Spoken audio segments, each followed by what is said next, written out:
작은 돌멩이라도요, 호수에 그게 던져지게 되면 파문이라는 것은 반드시 일어나게 되어 있습니다. 나무의 그 돌멩이의 모양도 상관이 없고 색깔도 상관이 없고 크기도 상관이 없죠. 그런데 북쪽 마하나임 왕국의 실세였던 아브넬이 그것도 헤브론에 와서 암살을 당했습니다. 우리나라 상황하고 되게 비슷한 건데, 그렇죠? 어느 날 김정은이 서울에 방문을 했다가 서울에서 암살을 당한 거예요. 어떻게 될까요? 당연히 난리가 날 수밖에 없죠. 다윗이 먼저 그래서 한 차례 홍역을 치르게 됩니다. 그 바람에 다윗은 아브넬의 죽음이 자기하고는 전혀 상관이 없는 것임을 모든 사람에게 설득시켜야 됐기 때문이죠. 아브넬의 죽음은 아무래도 상식적으로 볼 때 다윗의 작품으로밖에 보여지지 않는 그런 상황이었기 때문입니다. 그래서 다윗은 아브넬의 죽음을 과하다 싶을 정도로 깊이 오랫동안 애도하고요, 그를 헤브론에 장사 지내줍니다. 물론 다윗이 신임을 얻게 된 것은 이 백성들이 다윗의 진심을 보았기 때문이지만, 어쨌든 그 길로 가는 동안 아마 이 다윗의 마음은 타들어갈 수밖에 없었을 겁니다. 그런데 이 마하나임 왕국에서는 그 파문이 아예 쓰나미가 되어서 온 나라를 덮쳤습니다. 1절을 보시면 그때 마하나임 왕국의 분위기를 이렇게 보고를 하고 있어요. 사울의 아들 이스보셋은 아브넬이 헤브론에서 죽었다함을 듣고 손에 맥이 풀렸고 온 이스라엘이 놀라니라. 이스보셋에게 이 아브넬이라는 인물은 굉장히 복합적인 의미를 지닌 사람이었습니다.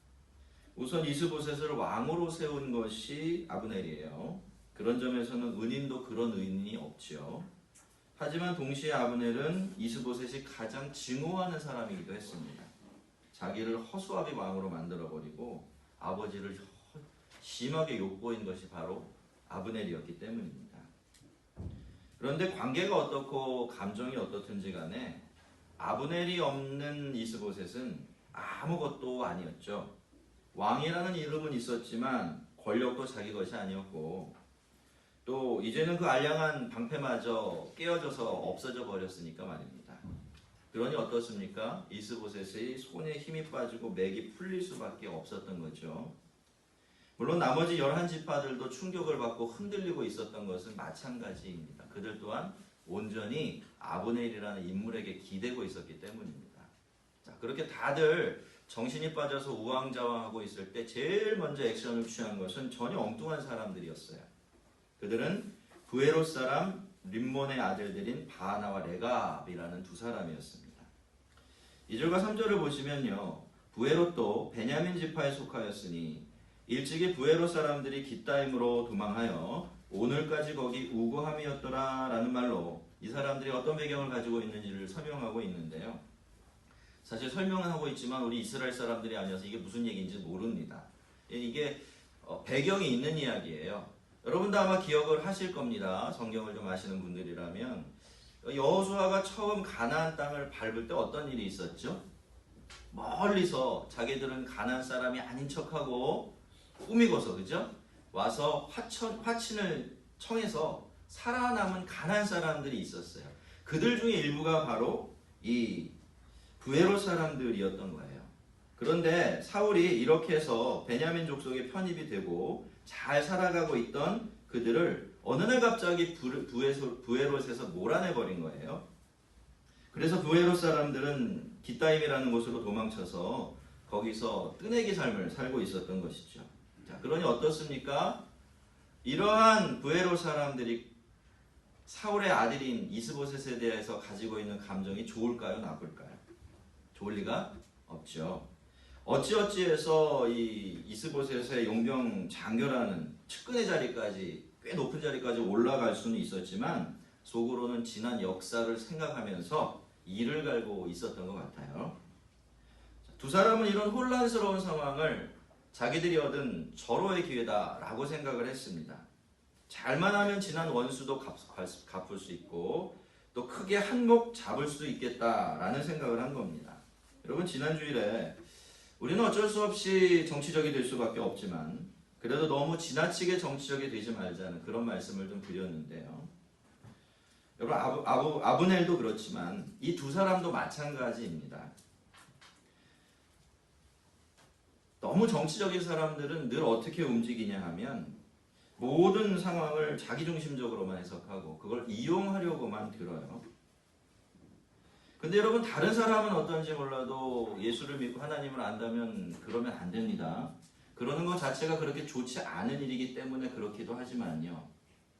우리가 그렇게 정치적으로 움직이고 이기적으로 움직이면 하나님이 우리의 인생에 끼어들 겨를이 없어요. 틈이 보이질 않는 겁니다. 왜냐하면 그런 사람들은 그냥 자기 계산대로만 매일 살기 때문에 그래요. 여러분 주변에 혹시 아주 철저하게 계산적으로 사는 사람이 있나요? 없나요? 여러분의 그 인생에 끼어들 틈이 있나요? 없나요? 없을 겁니다. 하나님도 마찬가지예요. 하나님은 지극히 인격적인 분이시라 우리 인생에 개입하시고 역사하실 때 절대로 억지 부리지 않으세요. 우리가 틈을 내드려야 하는 거죠. 근데 우리가 그렇게 계산적이고 정치적으로 살면 하나님조차도 우리의 삶에 끼어들 틈이 없고 우리의 삶을 통해 하나님의 아름다운 일을 이루어가실 수가 없게 되는 겁니다. 그렇기 때문에 우리는 너무 계산적으로 살면 안 돼요. 이러면 이렇고 저러면 저렇고 내가 저 사람에게 이걸 주면 저 사람이 나에게 이걸 주고 이런 계산하지 마세요. 뒤에 보겠지만 그런 계산대로 되지도 않습니다. 그렇다고 해서 우리가 그렇게 정치적이 된다고 해서 하나님이 손해를 보시냐면 또 그것도 아니에요. 하나님의 뜻은 반드시 이루어집니다. 그렇죠? 나중에 그럼 손해는 누가 볼까요? 우리만 봅니다. 하나님은 그렇게 호락호락한 분이 아니에요. 여러분 하나님을 믿고자 한다면 여러분이 하나님에 대해서 기억해야 될 두 가지 아주 중요한 사실이 있어요. 그게 뭐냐면 하나님에 대해서 우리가 두 가지를 못해요. 첫째는 하나님을 속여먹을 수가 없다. 두 번째는 하나님을 이겨먹을 수가 없다. 두 가지는 절대로 안 돼요. 하나님을 믿는다면 하나님은 이겨먹을 수도 없고 속여먹을 수도 없는 분이세요. 그러니까 다 하나님을 믿는다면 그런 거 다 내려놓고 그저 편안하게 주님께 기대서 주님의 뜻대로 사는 것이 최고입니다. 두 사람은 이스보셋의 집안까지 들어갑니다. 아주 깊숙한 곳까지 들어가요. 병사들의 식량으로 사용할 밀을 가져온 척하면서 아마 그 창고가 그 안쪽에 있었던 것 같아요. 곳간이니까, 그렇죠? 근데 이제 딱 보니까 이게 누가 세팅해 놓은 것 같아 이미. 침실까지 들어가는데 이스보셋이 어떻게 하고 있습니까? 낮잠을 늘어지게 자고 있는 거예요. 누가 업어가도 모를 정도로 깊이 잠이 들어 있는 겁니다. 날 잡아잡수하고 있는 거죠. 그래서 두 사람은 아주 손쉽게 이스보셋을 처치하고 그의 머리를 들고서 곧바로 다윗에게로 밤새도록 달려갑니다. 어떤가요, 여러분? 아주 순조롭죠? 더할 나위 없이 부드럽습니다. 모든 것이 두 사람의 계획대로 착착 진행되어져 가고 있지요. 근데 여러분 어떤가요? 사실은 이럴 때가 제일 위험한 순간이 될 수가 있어요. 왜냐하면 이런 상황이 되어지면요, 사람은 전혀 다른 것들을 생각할 수가 없게 되기 때문에 그래요.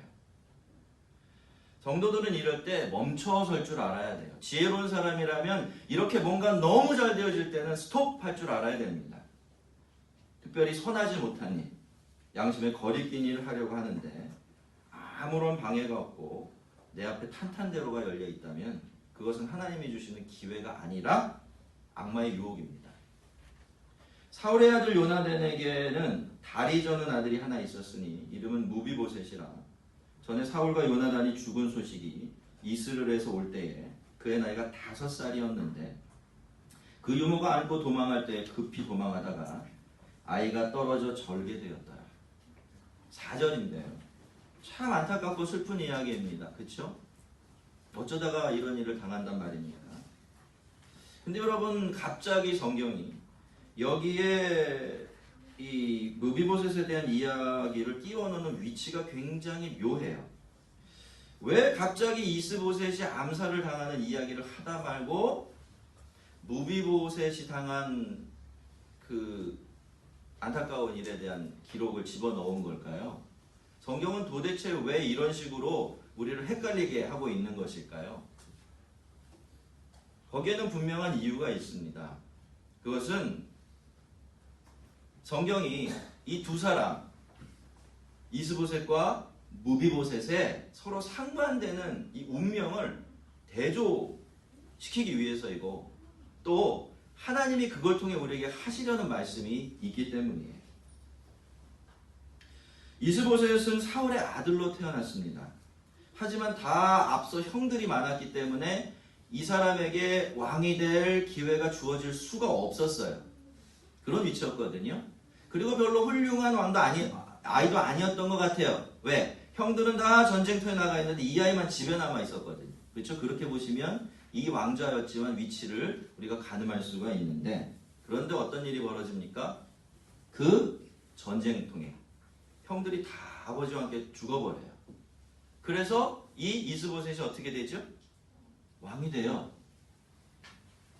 물론 슬픈 일을 당한 거긴 하지만 나타난 결과만 놓고 보면 대단한 복을 받은 거죠. 그런데 무비보셋은 어떻습니까? 무비보셋은 누구의 아들이죠? 잘 가면 요나단 뒤에 왕이 될 수 있는 그런 위치를 가지고 있었던 아이였어요. 그런데 그 똑같은 날 이스보셋이 그런 어찌 보면 희소식을 들은 똑같은 날 무비보셋은 모든 걸 다 잃어버려요. 아버지가 죽었다는 소식을 듣죠. 유모가 데리고 가다가 떨어뜨려서 다리를 절게 돼요. 다리를 절게 되었다라는 말은 무슨 의미냐면요, 더 이상 이제 이 아이에게는 왕이 될 자격이 주어지지 못한다는 뜻이에요. 고대 세계에서는요, 이 몸에 문제가 있는 사람들은 두 가지 일을 못했어요. 첫째는 왕이 될 수가 없었고요, 제사장이 될 수가 없었어요. 그렇기 때문에 사실 무비보셋이 다시 다리를 다쳤다는 건 모든 것을 잃어버린 겁니다. 그날 아버지도 그렇게 잃게 되었던 것이고요. 자, 이렇게 보면요, 이렇게 보면 무비보셋이 잘 된 겁니까? 이스보셋이 잘 된 겁니까? 누가 복을 받고 누가 벌을 받은 것 같아요. 그렇죠? 그런데 그것이 맞는데 이게 그렇게 됐습니까? 결과적으로 보면 어떻죠? 그럼에도 불구하고 이스보셋이 죽어요. 비명 행사하죠. 그런데 그 통해 무비보셋은 살아남아요. 끝까지. 왜요? 정치적으로 아무런 이용 가치가 없어져 버린 무비보셋에게 관심 두는 사람이 없었기 때문에 살아남은 거예요. 여러분, 우리는 뭔가 이렇게 좋은 일이 벌어지면 이거 무조건 좋은 일이다 이렇게 받아들이죠. 이게 나쁜 일이 딱 벌어지면 이건 무조건 나쁜 일이야 이렇게 결론을 지어버립니다. 하지만 우리의 인생이라는 것이 그렇게 단순한 것 같지가 않아요. 제가 많이 살진 않아봤지만. 야고보 사도는요, 이렇게 이야기를 해요. 내일 일을 너희가 알지 못하는도다. 부인하실 수 있는 분 손 들어보세요. 내일 일을 너희가 알지 못하는도다. 여러분, 내일을 모른다는 건 내일을 살아가야만 하는 우리에게는 엄청난 한계죠. 그건 우리가 다가오는 우리의 모든 인생을 아무것도 모른 채로 맞이하고 살아내야 된다라는 그런 뜻이 되기 때문입니다. 근데 여러분, 우리의 인생은요, 그렇기 때문에 미래를 향해서 활짝 열려 있어요. 모르기 때문에. 미래를 알 수 없다는 것은요, 지금 내 눈앞에 있는 이 인생이 내 인생의 마지막도 아니고 결론이 될 수도 없다, 그런 뜻이기 때문이에요. 하나님을 모르는 사람들이 인생을 생각하고 미래를 생각할 때요, 그분들은 그저 모든 것을 거의 우연에 이렇게 걸어놓는 것 같아요. 다 잘 될 거야 라는 막연한 기대를 가지고서 살아가게 되죠. 하지만 하나님을 아는 우리는 모든 것이 협력해서 선을 이룰 줄로 알고 있습니다. 악을 선케 하시는 분이 하나님이시라는 것도 잘 알고 있죠. 여러분, 이게 맞습니까? 이게 사실이고 우리는 이걸 사실로 받아들이면서 살아가고 있나요? 자, 그런데 그렇기 때문에 우리는 자연스럽게 알게 되는 거예요. 나의 미래를 내가 알 수 없지만 그렇다고 해서 굳이 내가 지나치게 계산적이 되거나 정치적이 될 필요가 없는 거구나 라는 것을 말이죠. 왜 그럴까요? 하나님이 모든 것들을 협력해서 선을 만들 것을 알고 있다면, 하나님은 악을 바꿔서 선으로 바꿔내시는 분이라는 걸 알고 있다면 우리 가만히 있으면 돼요. 최악의 경우에는 가만히 있어도 괜찮습니다. 왜요? 여러분, 전문가가 아닌 사람이, 전혀 무엇에 대해서 모르는 사람이 거기에 손을 대면 그게 더 좋아집니까? 나빠집니까? 집에서 뭐 고장났어요. 기계가 고장난, 잘난 척 하느라고 내가 고쳐보겠다고 달려들었는데 내가 몰라요, 그걸 잘 사실은. 그럼 그거 고칠 수 있습니까? 망가집니까? 망가져요. 제가 그렇게 해서 망가뜨린 기계가 한두개가 아니에요. 될 줄 알았거든요. 근데 풀러봤더니 나중에 합쳐서 하나로 만들려고 할 때 그 부품이 어디 껴야 되는지 모르는 거예요. 완전히 버렸습니다. 우리 인생도 마찬가지 아닐까요? 여러분, 우리 인생이 만약에 하나님의 손 안에 있고 그분이 모든 것을 협력해서 선을 이루는 분이시고 악도 선케 만드는 그런 분이시라고 한다면 우리는 그 전문가이신 하나님께 우리 인생을 온전히 맡겨드리는 것이 훨씬 지혜롭고 안전하지 않을까요? 림몬의 아들들은 아주 신이 났을 겁니다. 누가 봐도 이스보셋은 다윗이 이스라엘의 왕이 되는 일에 방해가 되는 마지막 인물이었는데 자기들이 그런 이스보셋의 머리를 들고 다윗에게 찾아간다면 한 자리씩 차지하게 될 것이 분명했으니까요. 그래서 여러분, 다윗 앞에선 두 사람의 태도가 얼마나 당당한지 몰라요. 그들은 다윗에게 이렇게 말해요. 왕의 생명을 헤아려도 하던 원수 사울의 아들 이스보셋 머리가 여기 있나이다. 여호와께서 오늘 우리 주 대신 왕의 원수를 사울과 그의 자손에게 갚으셨나이다. 제가 오래전에 굉장히 좀 큰 오해를 받은 적이 있었어요. 어떤 사람이 제가 어떤 일을 했다라고 철석같이 믿고 있으면서 제가 그 일을 했다고 동네방네 소문을 내고 다녔기 때문이에요. 그때 저는 정말 속이 상하고 아팠거든요.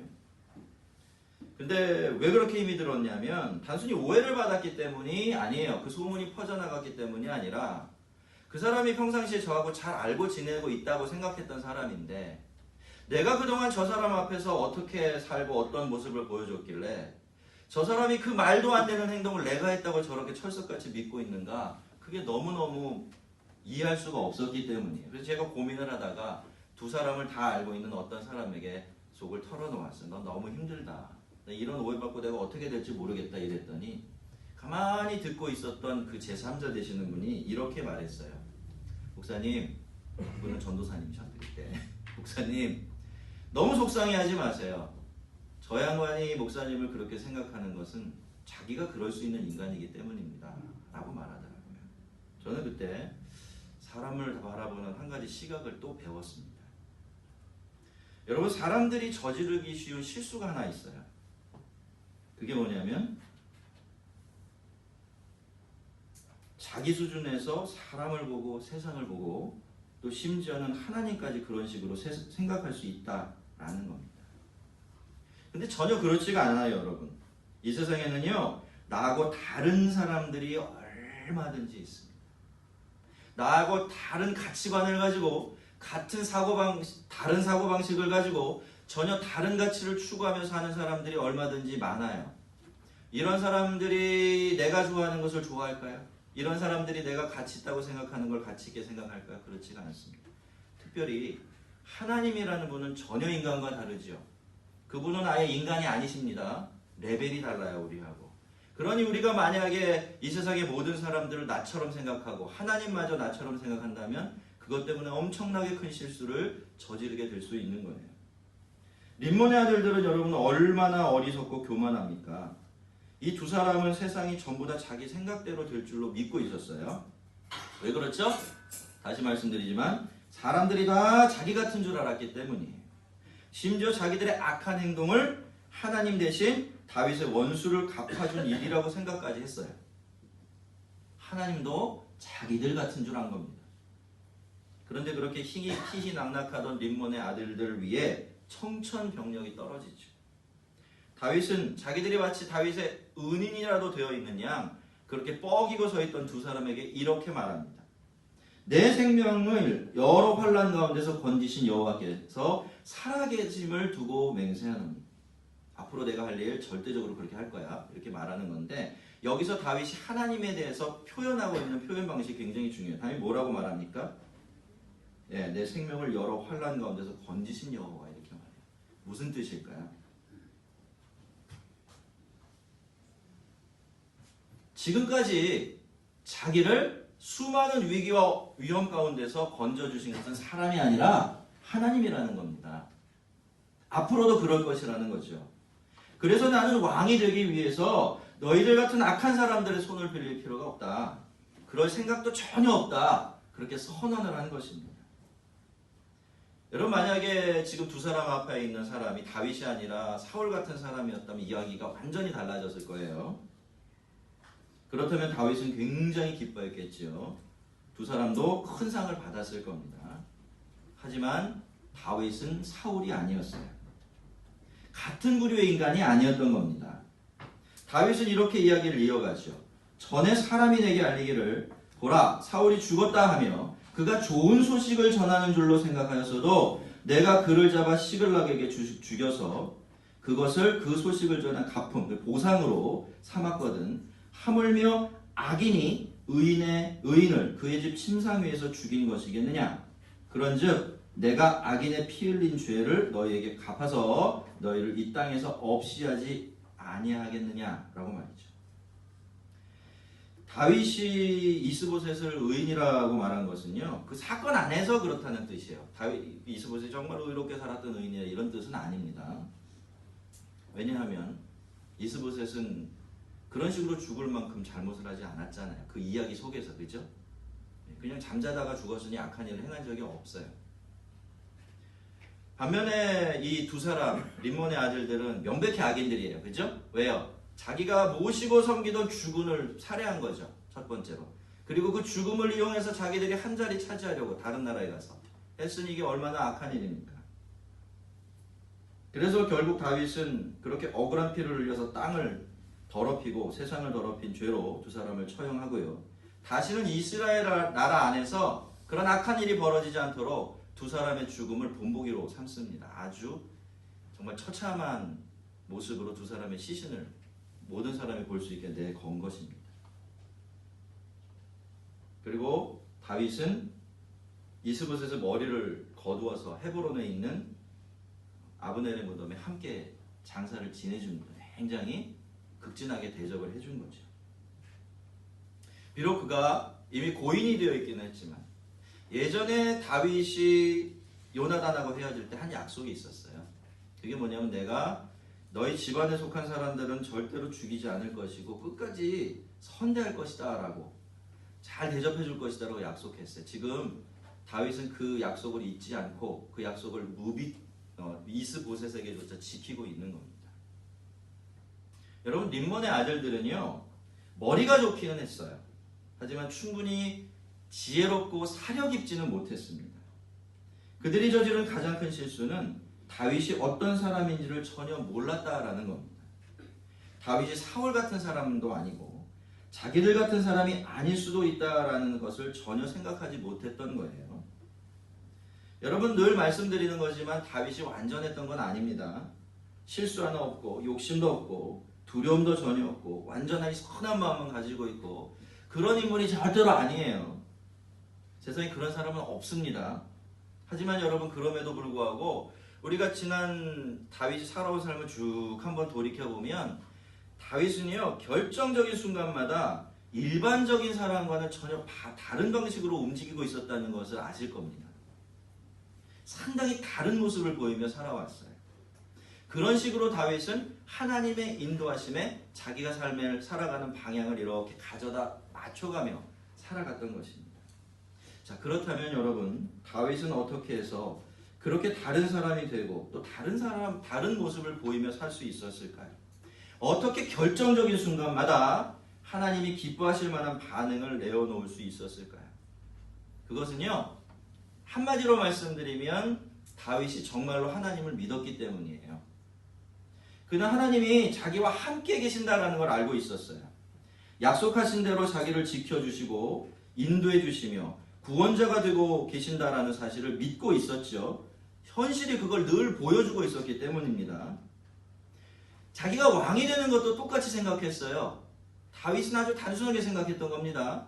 나를 왕으로 선택한 것이 인간이 아니라 하나님이라면 나를 왕의 자리에 올려놓을 것도 누굽니까? 하나님이신 거예요. 그죠? 그럴 걸 믿었던 거죠. 그러니 어떻습니까? 유혹이 아주 강하죠. 여러분 다윗은요 중간은 잘 몰랐어요. 여기서 저기까지 갈 때 내가 어떤 길로 가야 될지 잘 몰랐어요. 그렇지만 어디로 갈 수밖에 없는지는 알고 있었어요. 목적지와 결과는 인식하고 있었다라는 겁니다. 분명히 알고 있었고요. 그러니 어떻습니까? 그 중간에 닥쳐오는 수많은 유혹들을 그만큼 이기기가 쉬웠겠죠. 왕이 되려는 사람들이 대개 그러듯이 권모술수를 쓰거나 잔인하게 정적을 제거하고 자기 능력을 증명해 보이려고 위선을 떨고 그렇게 할 필요가 전혀 없었던 거예요. 성도 여러분, 정말로 우리 인생을 향한 하나님의 뜻은 지금도 이루어져 가고 있을까요? 하나님은 우리의 삶을 향한 선한 계획을 지금도 계속 이루어가고 계신가요? 상황이 아무리 복잡해지고 불리해져도 하나님의 계획은 실패함이 없으신가요? 그렇죠? 네. 이런 데는 크게 아멘 하셔야 됩니다. 여러분, 우리는 사무엘하 3장과 4장 이 두 장에 걸쳐서 아브넬과 이스보셋의 죽음 이야기를 살펴봤는데요. 만약에 이 사람들이 계속 살아있었다고 한다면 다윗이 왕이 되는 것 훨씬 더 어려워졌을 것이 분명합니다. 시간도 굉장히 오래 더 걸렸겠죠. 그런데 어느 날 이 두 사람이 비명 행사를 한 겁니다. 한 사람이 암살을 당하고 또 한 사람은 그 암살 때문에 그게 원인이 돼서 또 암살을 당하게 되었죠. 물론 하나님께서 요압이나 림몬의 아들들을 시켜서 그런 악한 일을 저지르게 만드신 건 아닙니다, 여러분. 그건 오해하면 안 돼요. 죄는 사람들이 지었습니다. 악하고 불의한 일을 저지르는 것은 그 사람들이었어요. 하지만 그 악한 일을 통해서 그 악한 일을 가지고 하나님은 이스라엘의 하나님 나라가 세워지는 시기를 더 앞당겨 버리셨어요. 마치 사탄이 악한 사람들을 사주해서 하나님의 아들을 십자가에 못 박혀 죽였지만 하나님은 그것을 가지고 이 세상을 구원하고자 하는 당신의 계획을 이루신 것처럼 말이죠. 여러분, 하나님은요 꼭 내비게이션 같아요. 기억하십시오. 하나님은 꼭 내비게이션 같아요. 제일 좋은 길, 제일 빠른 길을 골라서 우리를 목적지까지 데리고 가시죠. 안 그런 것 같지만 반드시 그렇게 하십니다. 그렇기 때문에 우리는 마음이 조급하고 불안하다고 해서 하나님이 가라고 하시는 길을 벗어나면 안 됩니다. 끝까지 내비게이션을 믿고 따라가면 결국에는 안전하게 목적지에 도착하게 돼 있어요. 다윗을 보고 있으면요, 다윗만 답답하게 사는 것 같죠. 다윗만 바보 같아요. 다윗만 다른 방식으로 살아가고 있어요. 그런데 우리가 지금까지 들어온 이야기들을 쭉 돌이켜보면 희한하게도 다윗의 인생만 목적지를 향해서 방향을 잃지 않고 가고 있어요. 왜 그럴까요? 다윗이 하나님이라는 내비게이션을 따라가고 있었기 때문이에요. 그 답답한 것이, 그 바보 같은 것이, 그렇게 다르게 살았던 그것이 바로 하나님의 뒤를 따라가느라 그런 것이기 때문입니다. 여러분, 다윗의 인생에도요 참 복잡하고 예민한 문제들이 많았어요. 우리만 그렇게 사는 게 아니에요. 다윗도 그랬습니다. 다윗은 왕이 되어야 될 인물이었잖아요. 목동에서 왕까지 가려면 이게 난관이 얼마나 많아요. 순간순간 결정하고 선택해야 될 일이 얼마나 많았겠습니까? 예, 다윗도 그랬어요. 위험한 일도 많이 만났고요. 내가 지금 뭘 선택하냐에 따라서 가까운 길 돌아갈 수도 있고 쉬운 일 어렵게 갈 수도 있는 그런 순간순간을 수없이 맞이했어요. 그런데 여러분, 다윗은 중요한 순간마다 머리가 아니라 마음을 썼습니다. 무슨 일이냐면 눈이 아니라 믿음을 따라간 겁니다. 그래서 그는 그 수많은 함정들을 피해서 주님이 이끄시는 길로 한 걸음 한 걸음 사실은 훨씬 더 빠르게 나아갈 수가 있었던 거예요. 성도 여러분, 하나님을 뒤따르는 인생은요 느려도 황소걸음입니다. 그래서 서두를 필요가 없어요. 제가요, 여러분, 제가 뭐 이렇게 나이가 엄청 많지는 않지만 제가 나이가 조금 들면서 운전 습관을 좀 바꿨어요. 차도 저하고 같이 늙어가기 때문에 바꿀 수밖에 없었는데 운전을 천천히 하기 시작했습니다. 어느 날부터. 그래서 100km 고속도로에서는 절대로 90km 안 넣고 110km 고속도로 갈 때는 100km 지키려고 애쓰고 그렇게 했어요. 근데 여러분, 이게 해보니까요 여간 좋질 않아요. 장거리 운전을 할 때마다 마음이 얼마나 편하고 몸이 얼마나 덜 피곤한지 몰라요. 기름도 아낄 수가 있고요. 소음도 왕창 줄어들어요. 제 차가 조용하다고 느껴져 본 적이 그때가 처음이었어요. 그리고 어떻습니까? 느리게 가도 서울까지 가요. 그쵸? 목적지까지 반드시 도착합니다. 그리고 그래봤자 2-30분 차이예요. 여러분 세상은 늘 더 서두르라고 더 빨리 가라고 다른 길, 다들 가는 그 길로만 가야 한다고 우리를 부추기고 있습니다. 근데 여러분 정말 그럴까요? 그럴 필요가 있겠습니까? 꼭 그래야 하는 겁니까? 그러나라고 우리가 하나님이라는 내비게이션을 놓쳐도 무시해도 좋은 걸까요?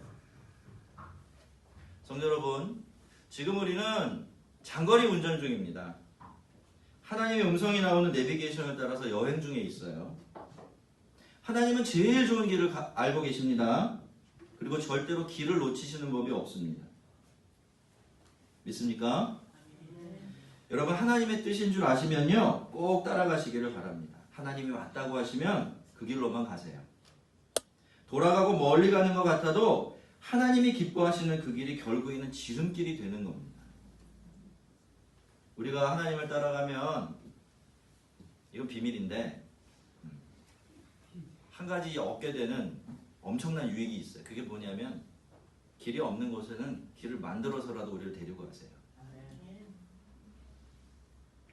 여러분 유혹은 언제나 있을 겁니다. 우리는 자꾸 더 그래서 조급해지겠죠. 하지만 멀어 보이는 그 길이 제일 가까운 길이고요. 거칠어 보이는 그 길이 제일 안전한 길이 됩니다.